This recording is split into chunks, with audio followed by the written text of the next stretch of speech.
Si Piglet ay kumuha ng pintura sa kamalig. Makukulay na kulay ang kanyang handang dalhin. Tiningnan niya si Cow at hello ang sinabi sa maputik na bukid na may hanging malamig. Isinawsaw ang brush sa bahagharing ningning. Dahan-dahang iginuhit ang ganda ng larawan. Si Cow ay nakatayo, tahimik at matiising, habang kulay ay sumasayaw sa paligid ng taniman. Kumislap ang canvas sa gintong liwanag. Ngumiti si Piglet na puno ng gala. Magkaibigan magpakailanman, tunay na wagas.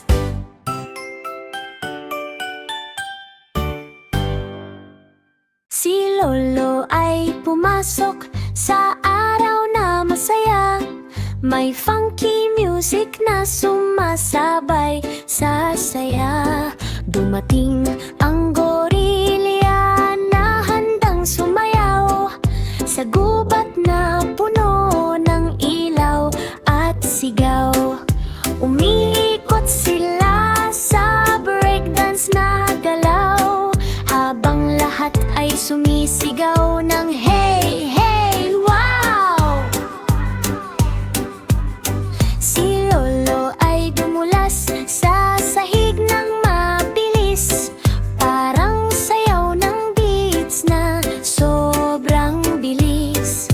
Pumalakpak ang gorilya sa saya ng laban, ngunit si Lolo ang nagwagi sa dulo ng labanan. Nayanig ang gobat sa buong kapaligid. Isang pagong na gumagalaw sa ninja na paraan, sa gitna ng hukbo ng robot na bakal. Ang robot army ay nakahanay sa kulay abo. May mga mata na kumikislap na parang apoy. Umikot siya at sumalakay ng mabilis, habang gears ay lumilipad sa paligid ng mundo.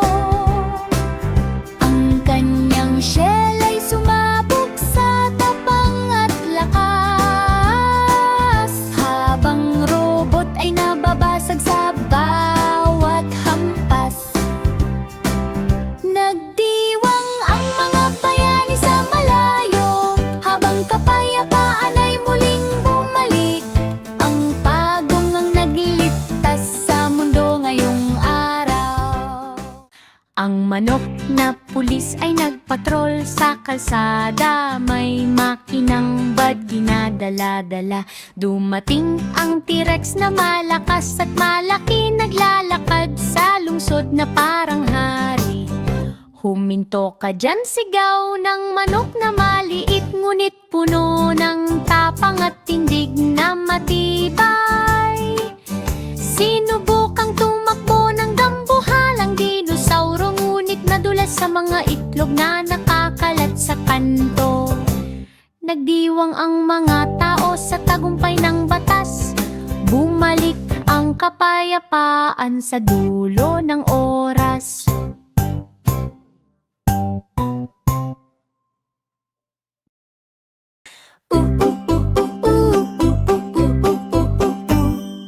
Isang malitit na batang babae ang tumayo sa langan.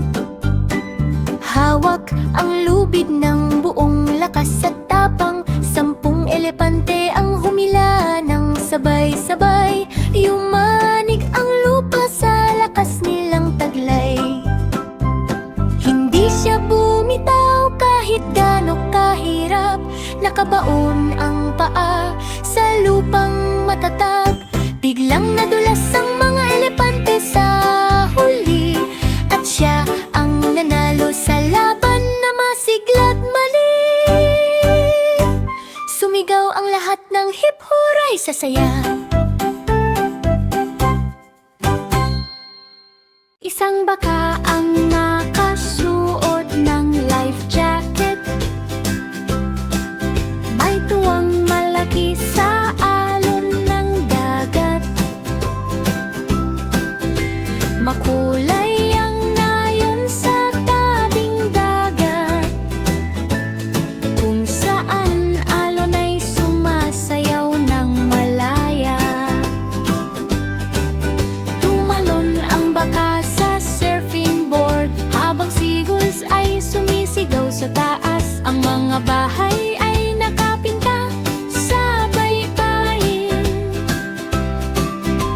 Habang alon ay kumikislap sa araw, ang kanyang mata ay nakakita ng asul na dagat.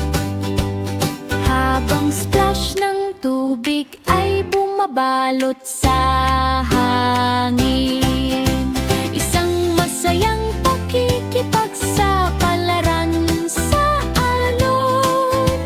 Isang masayang pakikipagsapalaran sa alon.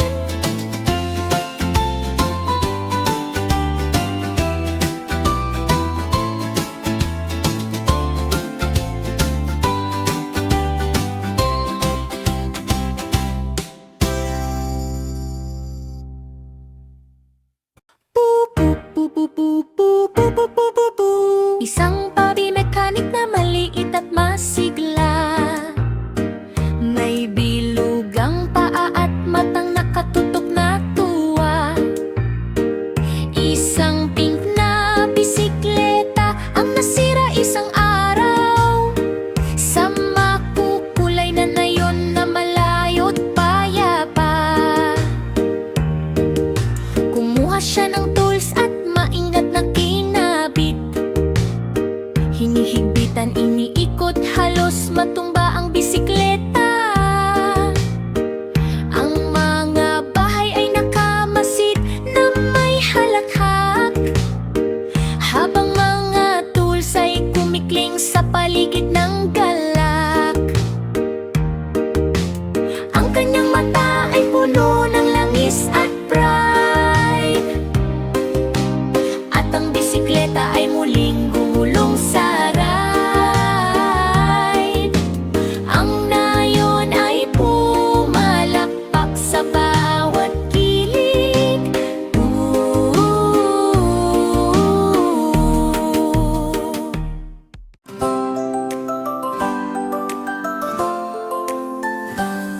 Isang batang tupa na may malambot na balahibo, nagbukas ng ang tindahan na puno ng ginhawa, mga wulihat na makukulay at maliwanag. Sana yun na mainit at puno ng pag-asa.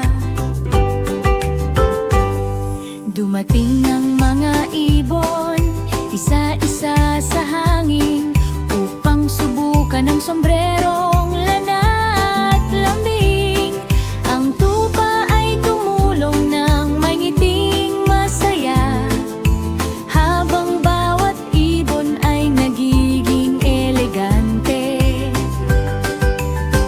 Ang mga bahay ay kulay rosas at langit na asul, habang bagong sombrero ay kumikinang sa dilim.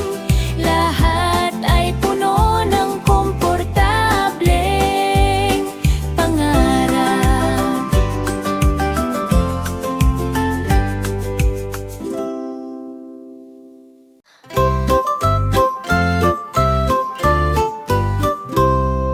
Isang maliit na daga ang nagbantay sa mabatong daan, may helmet na kumikinang sa liwanag.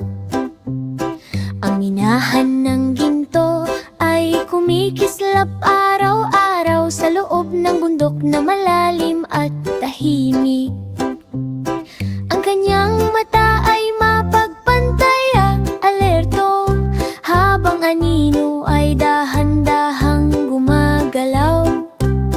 Hinahabol niya ang mga intruder sa paligid, sa pamamagitan ng maliit ngunit matapang na galaw.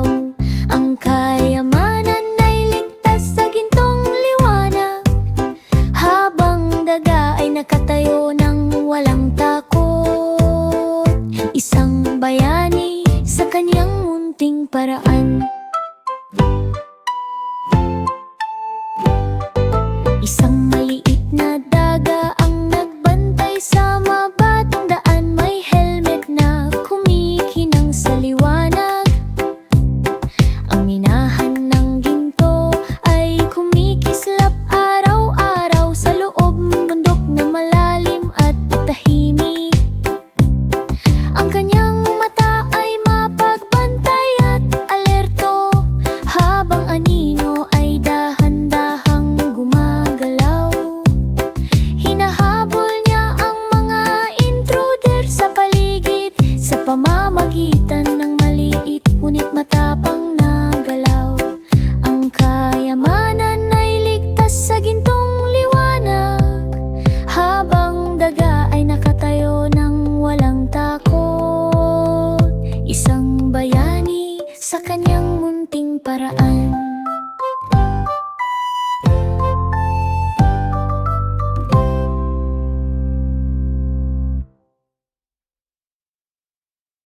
Ang batang kambing ay nagsimulang maglaro.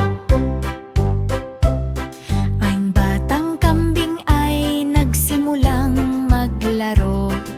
May maliliit na tools na parang doktor. Tinang niya ang laruan ng maigi.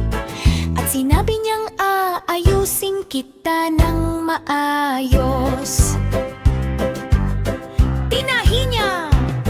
Tinahi niya ito ng walang pag-aalinlangan. Habang buong araw ay nagtrabaho siya, ang laruan ay muling naging matibay at buo.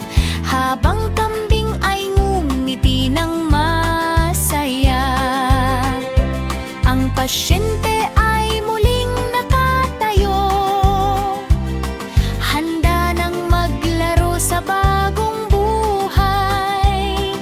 Isang mahinahong gawain ng paggaling. Ang batang kambing ay nagsimulang maglaro. Mayo laro?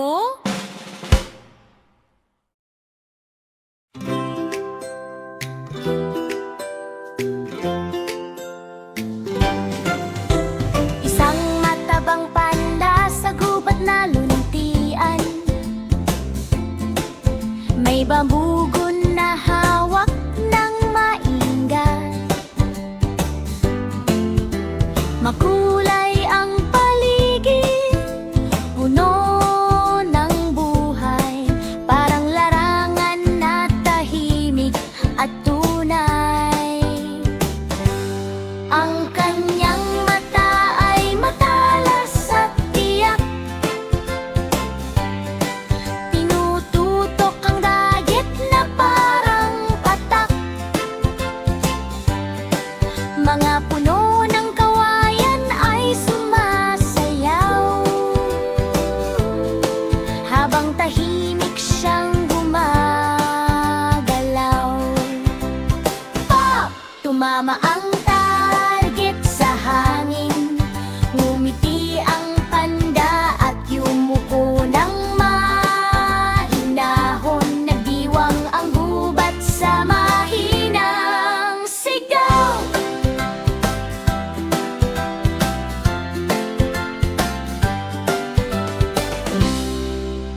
Isang matabang panda sa gubat na luntian.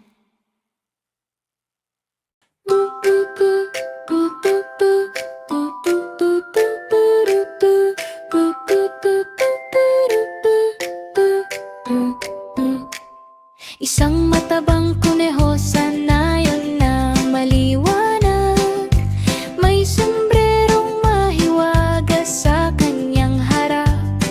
Pinapasok niya ang maliit na paa, at may lumabas na mahiwagang dala. Biglang lumundag ang isang matsyihan. May kumikinang na mahika sa paligid. Nagtaka ang lahat sa biglang eksena. Parang orasan ay tumigil sa saya. Sumigaw ang tao ng wow sa paligid, habang ang magic ay umiikot sa hangin. Tu tu tu tu tu tu tu tu tu tu tu tu tu tu tu tu tu tu tu. Ang unggoy na scientist ay nagtrabaho sa lab. May mga eksperimento na kumikislap at sabay. Isang potion ang natapon sa mesa, at may mahiwagang usok na lumabas sa eksena. Maliit na binhi ay biglang lumaki, hanggang maging dambuhala sa gubat na mahiwaga. Isang saging na umabot sa langit ang taas, 50 talampapang ng laki. Sa wakas, nataranta ang mga unggoy sa kakaibang palabas. Ang unggoy na scientist ay nagtrabaho sa lab.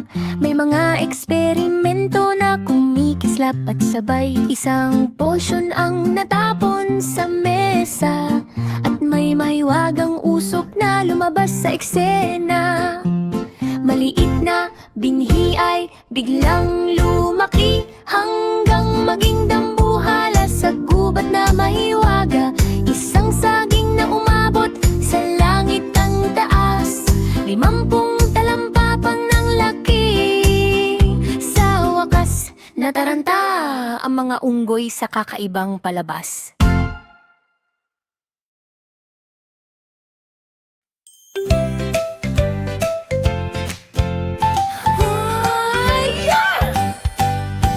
Si Donkey ay nagsanay sa him araw-araw. May mga weights na mabigat at matibay ang hawak. Ang leon ay umungal na puno ng lakas, habang handa rin sa laban ng katawan na tikas. Nagpo sila sa harap ng maliwanag na ilaw, habang judges ay tinitingnan ng bawat galaw. Si Donkey ay nag-flex ng may kumpiyansa, habang leon ay sinusubukan ding magpakita. Sumabog ang sigawan ng hip hooray! Si Donkey ang nanalo sa huling araw na yun. Lakas at tawa ang nanay